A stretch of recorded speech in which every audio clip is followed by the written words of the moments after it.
Mojtaba Khamenei नेमके कुठे आहेत या संदर्भात गेल्या अनेक दिवसांपासून चर्चा सुरू आहे। मोज्तबा खामेनी यांच्याबद्दलची एक मोठी माहिती सध्या समोर आली। मोज्तबा खामेनी हे गंभीर जखमी झालेले आहेत। ज्या हल्ल्यामध्ये आयातुल्ला अली खामेनींचा मृत्यू झाला त्याच हल्ल्यात मोज्तबा खामेनी हे सुद्धा जखमी झालेले आहेत आणि इराणमधनं एक ऑडिओ क्लिप सध्या व्हायरल झालेली आहे आणि या ऑडिओ क्लिपमधनं मोज्तबा खामेनींबद्दलच्या अनेक बाबी समोर आल्या आहेत। सर्वात महत्त्वाची बाब म्हणजे मोज्तबा खामेनी जखमी आहेत, जिवंत आहेत आणि रशियामध्ये आहेत। रशियामध्ये त्यांच्यावर उपचार सुरू आहेत आणि या उपचारांवर देखरेख ठेवतायत ते खुद्द पुतीन। बघूयात नेमकं काय घडतंय।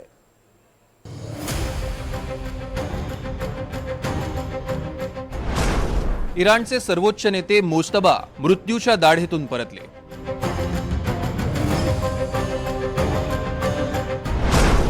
मोज्तबा खामेनी हल्ल्यात गंभीर जखमी। लीक ऑडिओ क्लिपमधनं खळबळजनक खुलासा। बागेत फिरायला गेले आणि जीव वाचला।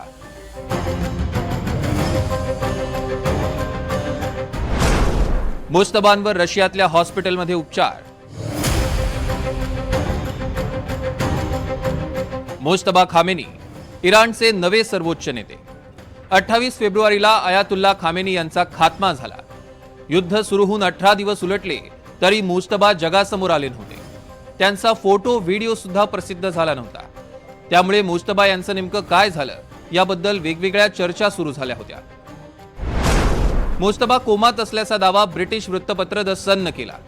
एवढंच नव्हे तर मोज्तबांचा एक पाय कापण्यात आला। त्यांच्या यकृत आणि पोटाला गंभीर जखमा झाल्याचाही दावा करण्यात आला। आयातुल्ला खामेनींवरच्या हल्ल्यावेळीच मोज्तबा गंभीर जखमी झाल्याचं सांगितलं जात आहे। मोज्तबा खामेनी जिवंत आहेत पण जखमी आहेत असं ट्रम्प यांनी म्हटलं होतं। मोज्तबा खामेनी फार काळ जिवंत राहणार नाही, त्यांच्या जगण्याची गॅरंटी नाही असा इस्रायलचा दावा होता।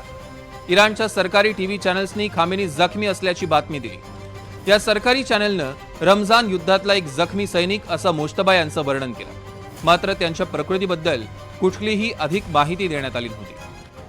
आता मात्र मोज्तबा यांचं नेमकं काय झालंय याबद्दलची नवी माहिती समोर आली आहे। इराणचे नवे सुप्रीम लीडर अक्षरशः मृत्यूच्या दाढेतनं परत आले। त्या संदर्भातली एक ऑडिओ क्लिप द टेलिग्राफनं प्रसिद्ध केली। त्यात म्हटलंय, अल्लाची इच्छा होती की मोज्तबा काही कामासाठी अंगणात बाहेर जावे। ते बाहेर होते तेव्हाच त्यांच्या निवासस्थानावर क्षेपणास्त्रानं हल्ला झाला।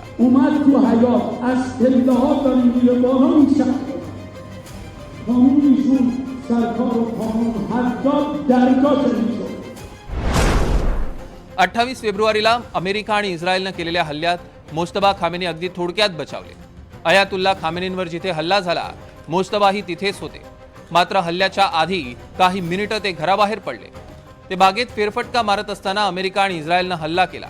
त्यामध्ये आयातुल्ला खामेनी, त्यांची पत्नी, मुलगी, जावई आणि नात ठार झाले।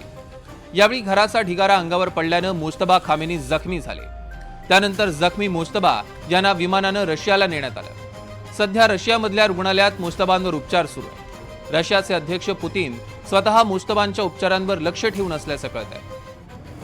मोज्तबा यांच्या प्रकृतीबद्दल किंवा रशियामधल्या उपचारांबद्दल रशियानं कुठलीही प्रतिक्रिया दिली नाही। मोज्तबा खामेनी यांची प्रकृती उत्तम आहे। लवकरच ते जनतेला उद्देशून संदेश जारी करतील अशी माहिती इराणचे मंत्री इस्माईल बकाई यांनी दिली आहे। मोज्तबा यांनी इराणची सूत्र स्वीकारल्यापासून 4 ओळींचा संदेश दिला होता। त्यामध्ये त्यांनी हौतात्म्याचा बदला घेण्याचा इशारा दिलाय।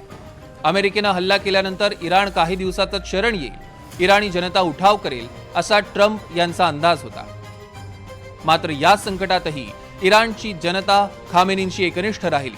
त्यामुळेच इराणी जनतेसह जगालाही मोज्तबा समोर कधी येणार याची उत्सुकता आहे। Bureau report, NDTV Marathi, Mumbai.